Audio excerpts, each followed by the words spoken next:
یا اسٹیج پر ہوتا ہے، میرا ڈائلاگ بولے جاتے ہیں، یا ٹی وی ٹاک شو میں بولے جاتے ہیں، یا لیڈر اپنی تقریروں میں بولتے ہیں. یعنی انتہا یہ ہے کہ اعتزاز احسن جب پرویز مشرف صاحب کے خلاف بول رہا تھا جسٹس افتخار کے حق میں، تو جو چیف جسٹس تھا اس نے انگلش میں اس سے کہا کہ آپ جس کے خلاف بول رہے ہیں ہی از ان چیئر. آپ جانتے کہ جب باہر آپ نے جانا تو آپ کے ساتھ کیا ہوگا، تو اس نے انگلش میں جواب نہیں دیا، اس نے کہا تھا مولے نو مولا نہ مارے تو مولا نہیں مرتا. اور یہ خبر نامے میں بھی چلا. پھر مجھے یقین ہو گیا کہ مجھے ملے گا، پھر نہیں ملا. پھر سہیل وڑائچ صاحب انٹرویو کر رہے تھے آصف زرداری صاحب کا، مجھے آج تک یاد ہے بلی ان کی گود میں تھی، جہاز میں آ رہے تھے، جہاز میں انٹرویو ہو رہا ہے. تو سہیل وڑائچ نے پھر ان کو کہا کہ اب تو وہ آپ نے کرسی ان کے لیے چھوڑ دی جو آپ کے مخالف ہیں. تو وہ بڑی تقریروں میں کہتے تھے ہم یوں کریں گے وہ کریں گے، تو آپ کیا کہتے ہیں، اب کیا ہوگا آپ کے ساتھ؟ تو اس نے کہا تھا مولے نے مولا نہ مارے تو مولا نہیں مرتا. میں نے کہا اب تو کنفرم ہے، میرا کہ پریزیڈنٹ نے بھی بول دیا. تو نور جب پھر بھی نہیں ملا تو پھر میں خاموش ہو گیا. اور پھر اس لیے خاموش ہو گیا، دکھ اس لیے نہیں ہے کہ یہاں کون ہے جس کو کریڈٹ کے اوپر، میرٹ کے اوپر کچھ ملا. ٹھیک ہے، میں اس لیے جمہوریت کے خلاف ہوں، کیونکہ جمہوریت میں حکومت جب بھی ملی ہے، مجھے ایک جمہوریت دکھا دیں، ایک الیکشن دکھا دیں کسی بھی مسلمان ملک میں جس میں حسین کو حکومت ملی ہو. جب بھی ملی یا یزید کو ملی یا ان کے پیروکاروں کو ملی. میں معافی کے ساتھ عرض کرتا ہوں، کوئی ضرورت نہیں. جمہوریت کیا ہے؟ مل بیٹھ کے کھا لو، مل بیٹھ کے لوٹ لو. جمہوریت نہیں ہے. اس سے میں اتنا خوش ہوں اس 27ویں ترمیم سے. لوگ بڑے ناراض ہیں. اچھا، میں اتنا خوش ہوں کہ ایک آدمی کے ہاتھ میں اختیار آ گئے جس کا نام ہے سید عاصم منیر. جس کو چاہے برطرف کر دے، جس کو چاہے یہ کر دے، جو مرضی کر لے، جس کی چاہے حکومت بنا، جس کی چاہے نہ بنا دے. اب کم از کم یہ جو لوٹ مار ہے نا، میرے خیال میں اگر سید عاصم منیر صرف اتنا کر دینا کہ ان سیاستدانوں کو یہ بتا دے کہ تم لوگ یہاں آتے ہو، سائیکل پر ہوتے ہو، الیکشن لڑ کے آتے ہو، اور جب واپس جاتے ہو 4 سالوں میں وہ کون سی سونے کی کان ہے کہ تمہاری 4 کوٹھیاں ہو جاتی ہیں، ہر قسم کی گاڑی آ جاتی ہے. یہ بزنس خدا کے لیے چھوڑ دو. اب دیکھیں پرائم منسٹر برطانیہ کے ذرا سی گڑبڑ ہوتی تو استعفیٰ دے دیتا ہے. کبھی کسی نے نہیں سوچا وہ کیوں دیتا ہے. اس لیے کہ نہ اس نے کچھ کھایا ہوتا ہے، نہ اس نے کھانا ہوتا ہے، اس کے لالچ نہیں ہوتا، اس نے کام کرنا ہوتا ہے، لہٰذا وہ ریزائن کر دیتے ہیں.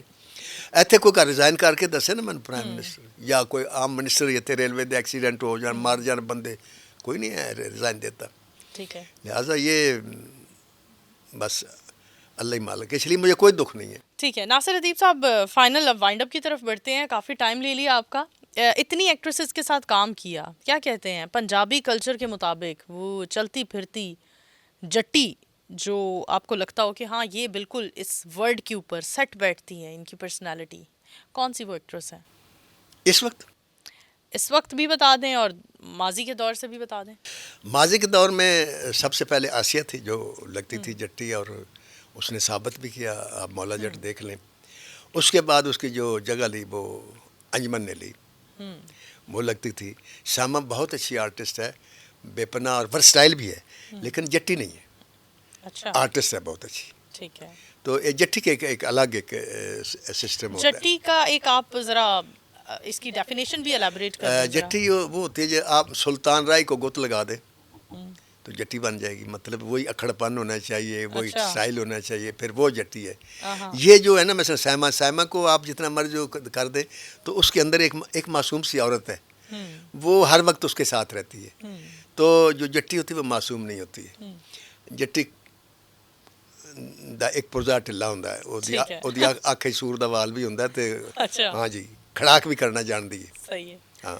اچھا، آج کے دور میں ٹی وی ڈراما سے مطمئن ہے؟ اسکرپٹنگ سے نہیں، اسٹوری لائن سے؟ استغفار تو یہ اگر میں یہ کہہ دوں میں مطمئن ہوں تو میں سمجھوں گا کہ میں نے بہت بڑا گناہ کیا ہے. ٹھیک ہے. اور یہ بھی ایک پلانٹڈ سوچ ہے. آپ دیکھیں آج کے ڈرامے دیکھ لیں کہ ایک ڈرامہ مجھے دکھا دیں جس میں دوپٹہ ہو، جس میں پاکستان ہو، جس میں اسلام ہو، جس میں غیرت کی بات ہو.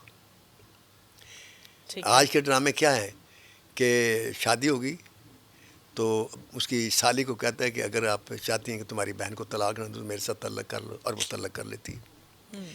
ساس جو ہے وہ اپنے داماد کے ساتھ تعلق کر رہی ہے. سمجھ دی آپس میں، بیٹی میری ہے، بیٹا اس کے، آپس میں ان کی بھی محبت شروع ہو گئی ہے. یہ دن یہ بتا رہے ہیں. دیکھیں ہر بات بتانے والی نہیں ہوتی کہ یہ ہم حقیقت بتا رہے ہیں. ٹھیک ہوتا ہوگا، میں مانتا ہوں ہوتا ہوگا ایسا، کوئی ایک آدھ ہوگا کروڑوں میں ایک جو اس قسم کی غلط حرکت کرتا ہوگا، لیکن آپ لوگوں کو راستہ تو نہ دکھائیں کہ اس راستے پر چلو تو یہ بھی ہو سکتا ہے.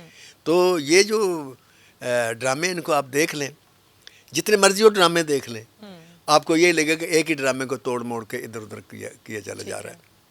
تو بس میں آپ کیا کہہ سکتا ہوں. آج کے دور میں کون سا رائٹر آپ کو لگتا ہے آپ کے نزدیک بہتر کام کر رہا ہے؟ بڑی پاورفل سٹوریز آ رہی ہیں ڈرامے میں ہاں، ڈراما سیریلز. ایک خلیل الرحمان قمر اور ایک وہ رائٹر جس کا نام مجھے نہیں آتا، جس نے خدا اور محبت ڈرامہ لکھا. یہ دو آدمی ٹھیک ہے. بہت اچھا. فائنل کوئی میسج دینا چاہیں گے ناصر ادیب صاحب؟ کس کو میسج دوں؟ پہلے یہ دیکھنے والوں کو، اپنے ویورز کو. اپنے ویورز کو میں وہ ایک شعر بتایا کرتا ہوں، اور وہ شوبز والوں کے لیے بھی ہے کہ نہ تھی اپنی برائیوں پر جو نظر، رہے ڈھونڈتے دوسروں کے عیب و ہنر، پڑی اپنی برائیوں پر جو نظر تو نگاہ میں کوئی برا نہ رہا. ظفر آدمی اس کو نہ جانیے گا، ہو وہ کیسا ہی صاحب فہم و ذکا، جسے عیش میں یاد خدا نہ رہی، جسے تیش میں خوف خدا نہ رہا. کیا بات ہے، کیا بات ہے.